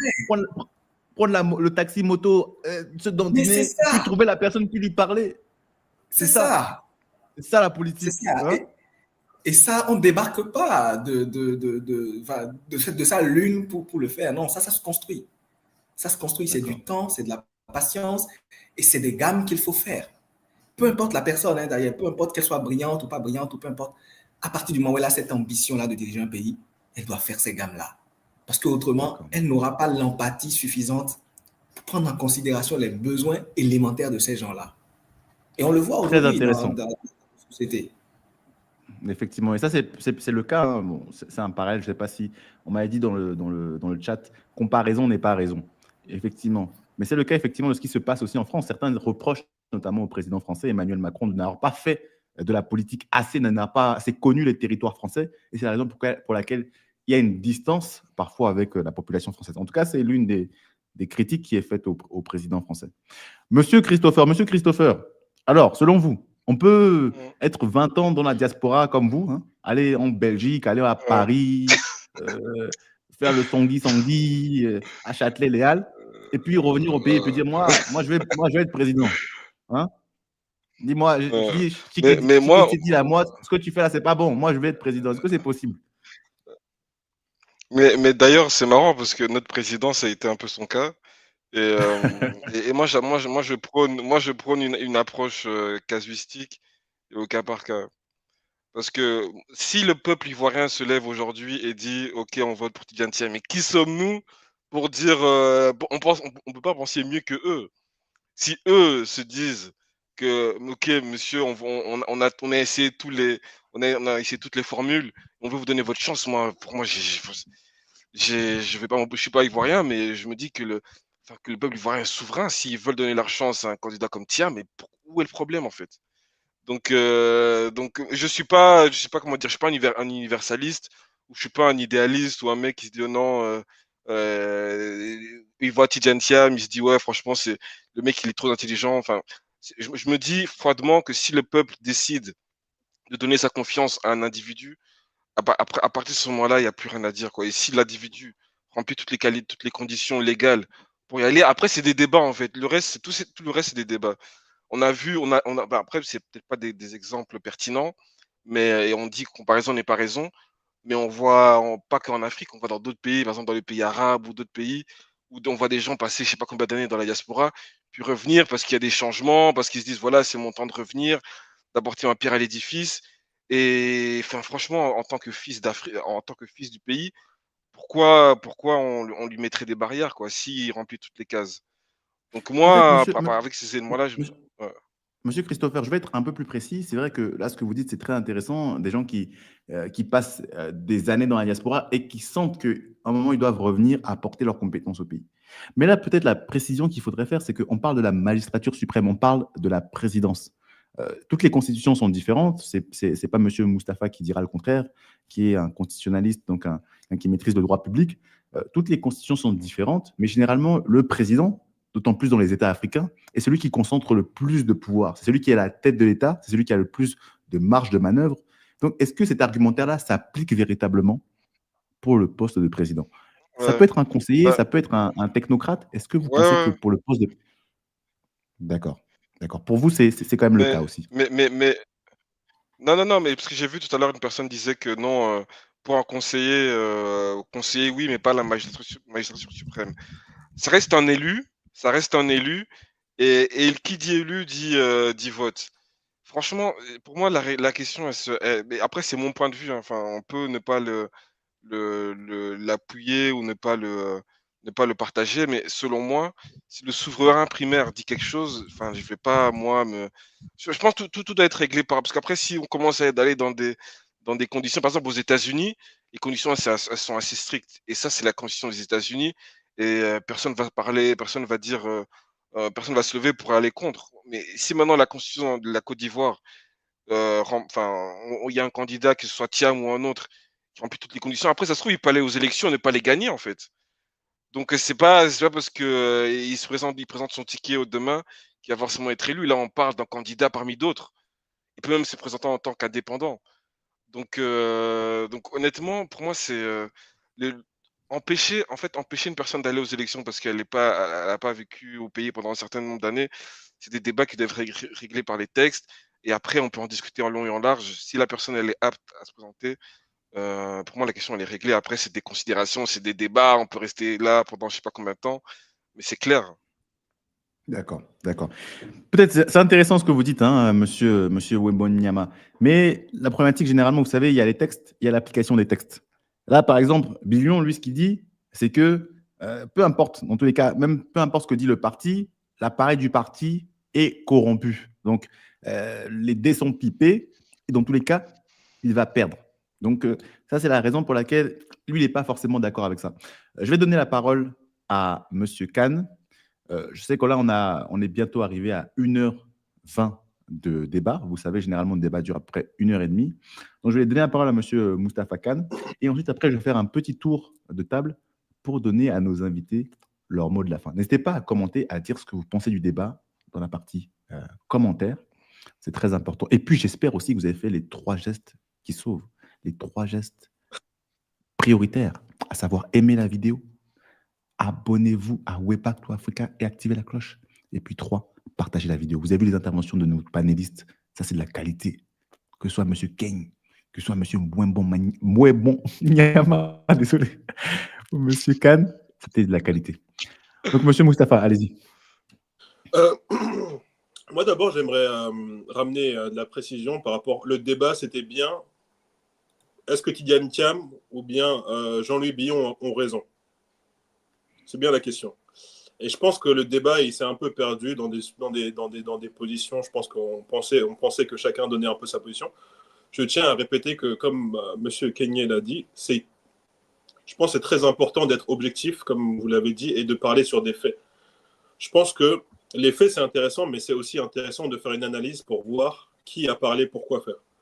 Je pense qu'une position qui est une position générale, c'est de dire, voilà, tel parle pour ça. M. Billon parle pour se positionner et M. Thiam parle sûrement parce que il a été piqué dans son ego, parce que les questions d'identité aussi sont très particulières, parce que je pense que vu son nom de famille, comme M. Ouattara, il doit avoir cette question d'identité aussi qui est un peu particulière pour lui, parce qu'il s'appelle quand même Tidjane Thiam, donc c'est un nom qui est plutôt à consonance sénégalaise, etc. Mais je tenais aussi à apporter une précision, à faire un mea culpa, parce que je vois bien que l'article 80, je suis parti chercher l'article 95, bon, on est des juristes, hein, donc je suis parti chercher l'article 95 du statut qui disait bien que oui, la désignation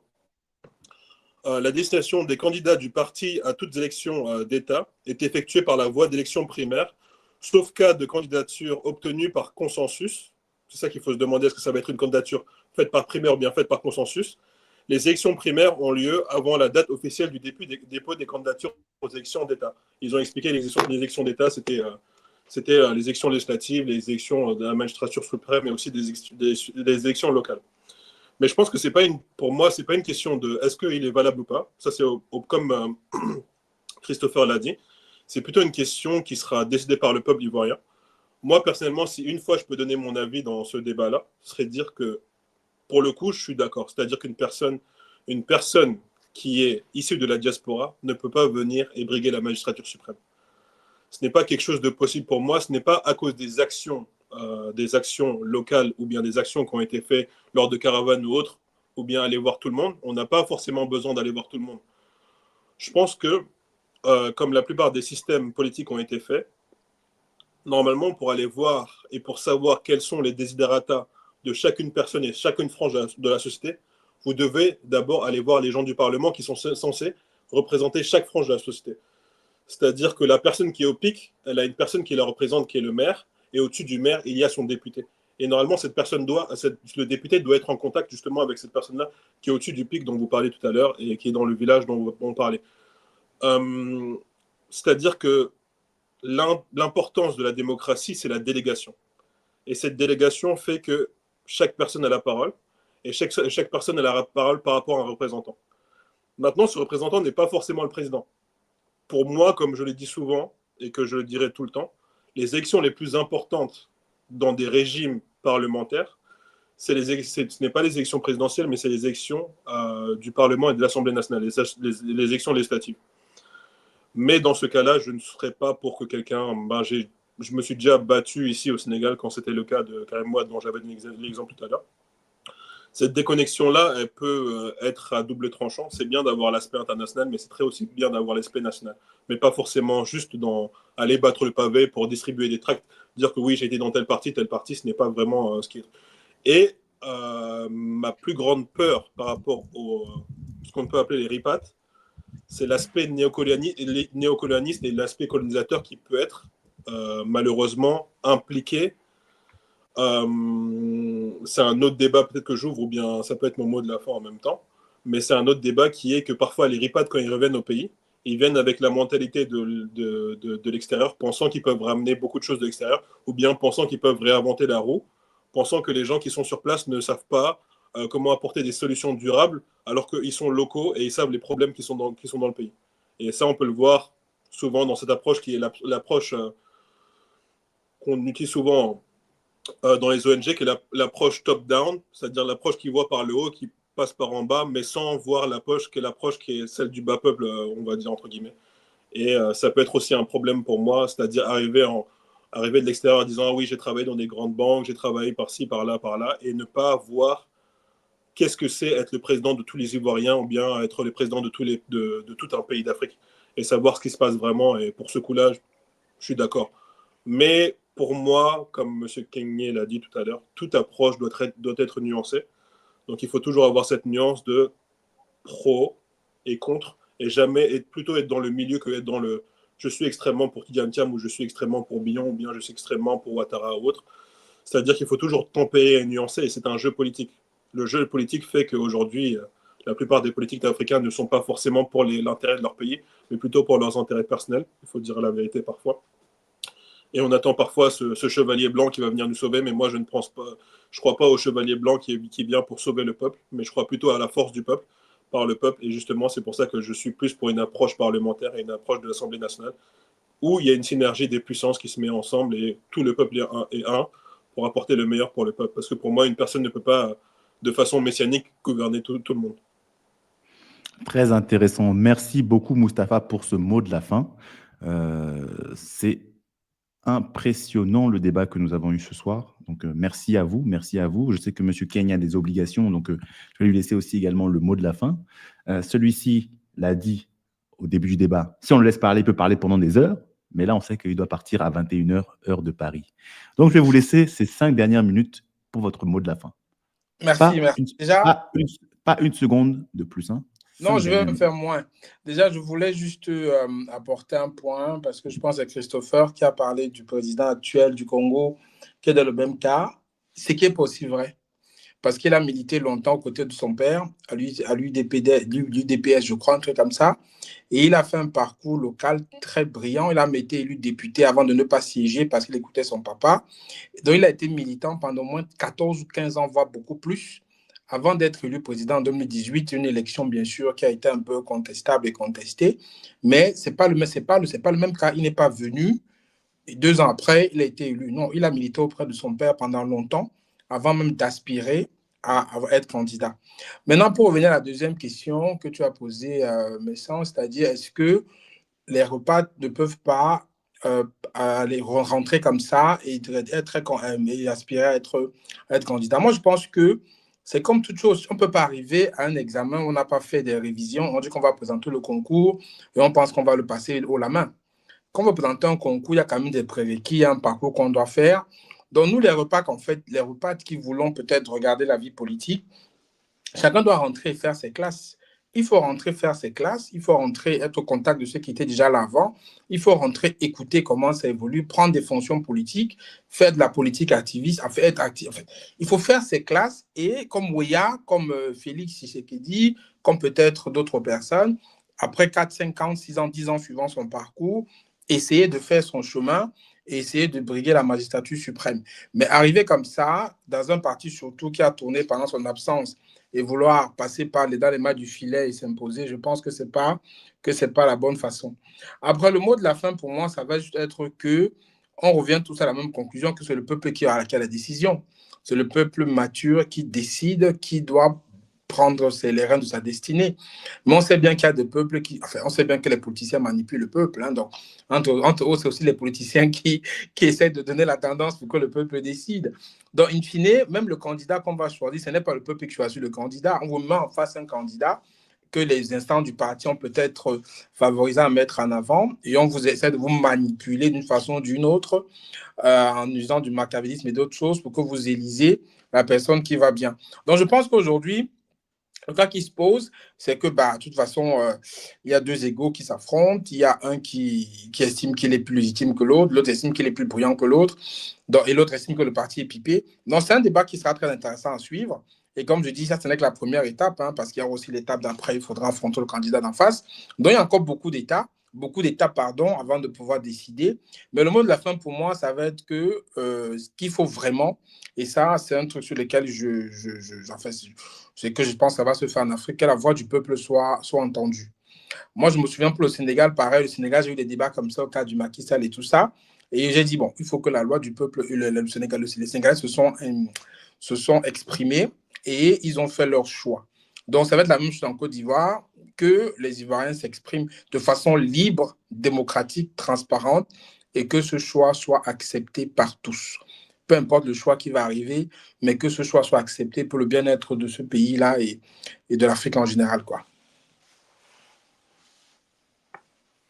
Intéressant. Il y a Ayouba Silla qui voulait justement nuancer un peu tous les propos qu'on a dit auparavant. Effectivement, ce dernier, Monsieur Billon argue le fait est que lui, il a été en Côte d'Ivoire, il a connu les 20 dernières années de la Côte d'Ivoire, les périodes de troubles qu'il a connues quand la Côte d'Ivoire a été scindée en 2 avec le Nord et le Sud, qu'il a connu justement la destitution de Gbagbo. Enfin, bref, il a été en Côte d'Ivoire longtemps. Mais ce que dit Ayouba Silla, pour nuancer tout ça, il dit « Mais Monsieur Billon, là, dont on parle, lui-même, il a fait ses études aux États-Unis et en France. Et puis, il vient de nous baratiner avec ses histoires de diaspora, là. » Ok, ça, c'est une première chose. Monsieur Christopher, je sais que Monsieur Kahn veut intervenir. Je vois que Monsieur Kahn veut intervenir. Mais non, Monsieur Kahn, vous n'aviez pas un rendez-vous. Je dois partir, là. Je dois partir. Mais vous voulez quand même dire... D'accord, merci beaucoup. Merci beaucoup pour le présence. À très bientôt. Monsieur Kahn, si vous voulez rebondir 30 secondes, au grand maximum. Après, ce sera la parole à Monsieur Christopher. Justement, c'est ça que je voulais dire aussi. C'est-à-dire que c'est très intéressant parce qu'il y a aussi cet aspect qui peut être aussi l'aspect... En fait, l'aspect que je vais essayer d'être court, c'est l'aspect que les RIPAT parfois peuvent voir que les gens qui sont locaux ne peuvent pas voir. Parfois, c'est avoir tout le monde a quelque chose à apporter. Je ne pense pas que les RIPAT ont quelque chose de plus. Cependant, je pense qu'il arrive des situations où parfois, même dans mon cas, je vais parler de mon cas personnel, il peut se passer des situations où je parle avec des Dakarois même, des gens de la capitale, et je suis parti dans plus de régions qu'eux-mêmes.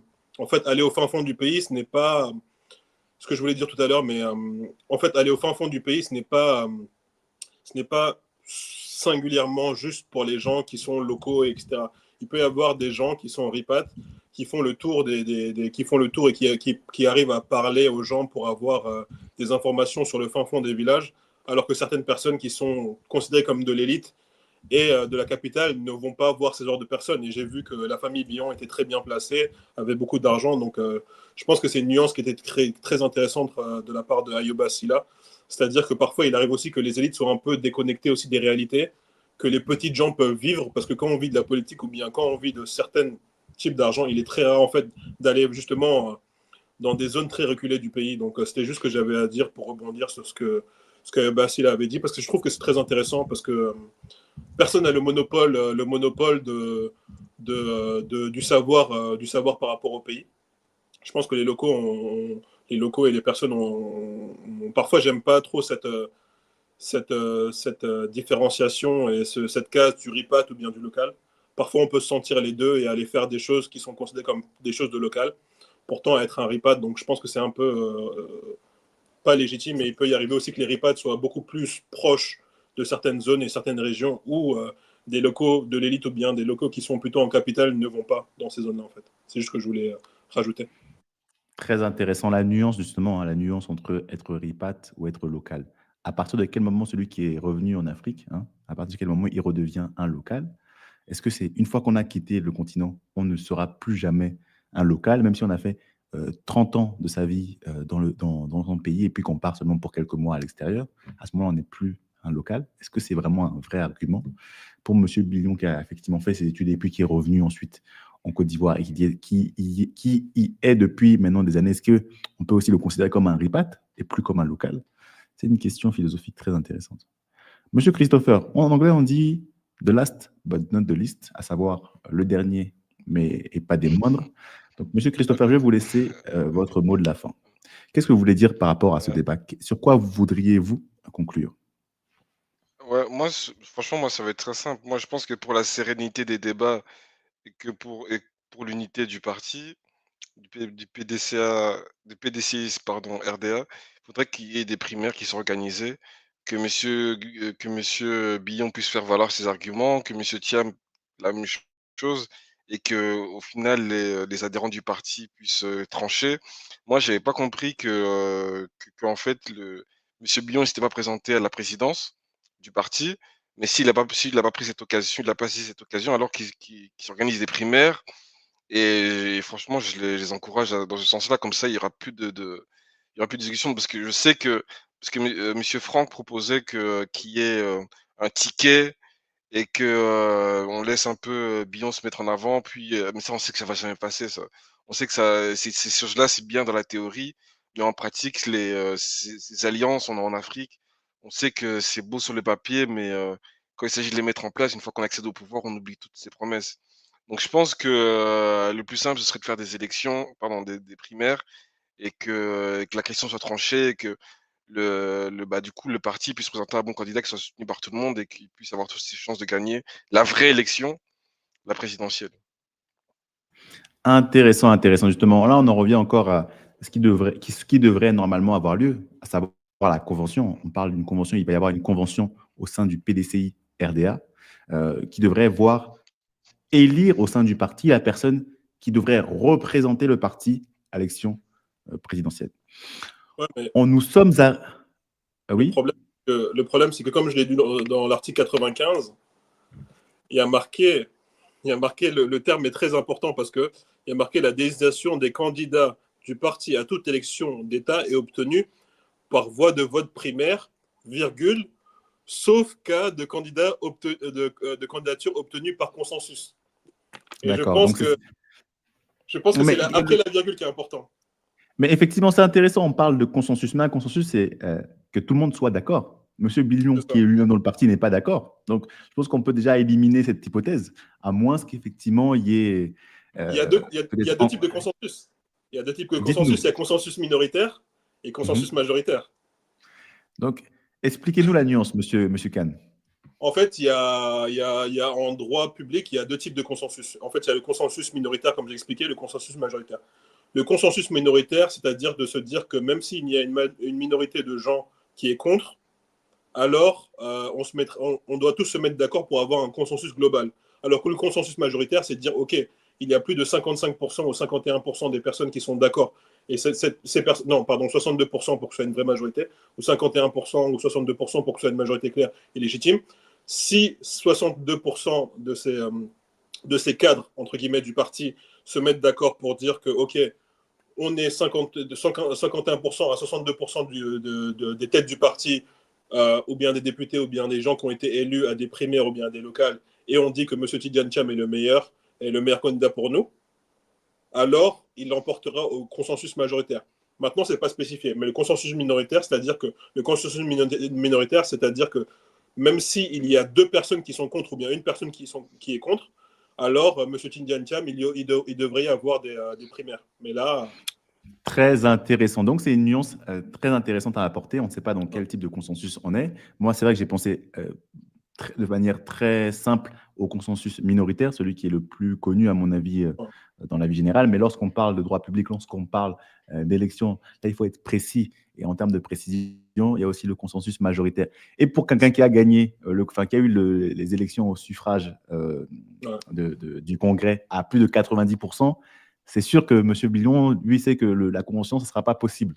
Donc, c'est peut-être dans cette hypothèse-là qu'on est. Et ce serait très intéressant si certains ou certaines savent comment ça se passe au PDCI RDA, de le mettre en commentaire. Comme vous le savez, hein, on est arrivé à la fin des débats qui aura duré plus d'1h30. On a eu des interventions de qualité. Comme d'habitude, on a des interventions de qualité comme d'habitude. Merci, Monsieur Moustapha. Merci, Monsieur Christopher. Merci à celles et ceux qui sont déjà partis, plutôt ceux qui sont déjà partis, donc à savoir Monsieur Keny et puis MEDC. Donc, merci à vous d'avoir pris ce temps pour donner votre avis, d'avoir donné vos nuances. Merci à ceux qui ont participé notamment à ce débat dans la partie commentaires. N'hésitez pas à lire cette partie commentaires parce qu'il y a des choses très intéressantes. Je vais vous inviter notamment à faire les 2 gestes complémentaires. Vous les connaissez. La première chose, c'est de commenter. Dites ce que vous avez pensé de ce débat. Est-ce que vous avez été d'accord avec M. Khan? Est-ce que vous avez été d'accord avec M. Christopher? Dites-le en commentaire. Est-ce qu'ils ont raconté n'importe quoi selon vous? N'hésitez pas à le mettre en commentaire. Et puis la deuxième chose, comme vous le savez, on est sur Way Back to Africa. Way Back to Africa a pour but d'aider les Africains et les Afro-descendants qui le souhaitent à se réinstaller sur le continent. Ou pourquoi pas à le découvrir, à venir voyager une première fois. Monsieur Moustapha est lui-même au Sénégal actuellement. D'origine sénégalaise, il est revenu sur sa terre natale. Monsieur Christopher est actuellement en RDC. D'origine congolaise, il est revenu sur sa terre natale. Moi-même, j'étais au Togo il y a de cela plus de 6 mois, pendant 2 ans, revenu sur ma terre natale. Actuellement, je suis au Rwanda, mais je me sens africain du Togo au Rwanda. Nous avons un continent. Je me sens bien partout. Si jamais cette thématique t'intéresse, n'hésite pas à nous rejoindre. N'hésite pas à rejoindre la communauté. Le lien est en description. Ce sont les 2 gestes complémentaires. 1. Commente. 2. Rejoins la communauté. C'était Messan Frédéric Akpovi de la chaîne Way Back to Africa. Et comme on le dit en Wolof, comment on dit en Wolof au revoir, Monsieur Moustapha? Bebenenyon. À la prochaine fois. Bebenenyon. Comment on dit au revoir en lingala, Monsieur Christopher? Tomonani. Ah, merci à tous les 2. À la prochaine. Et moi, je vais vous partager 2 langues africaines. Comme vous savez, auparavant, quand j'étais au Togo, je le disais dans ma langue natale, le Mina. Et Izindé. Actuellement, au Rwanda, je vais vous le partager en Kinyarwanda. Murabeo, ce qui veut dire au revoir. Tolikomwe, qui veut dire on est ensemble. Murabeo, Tolikomwe.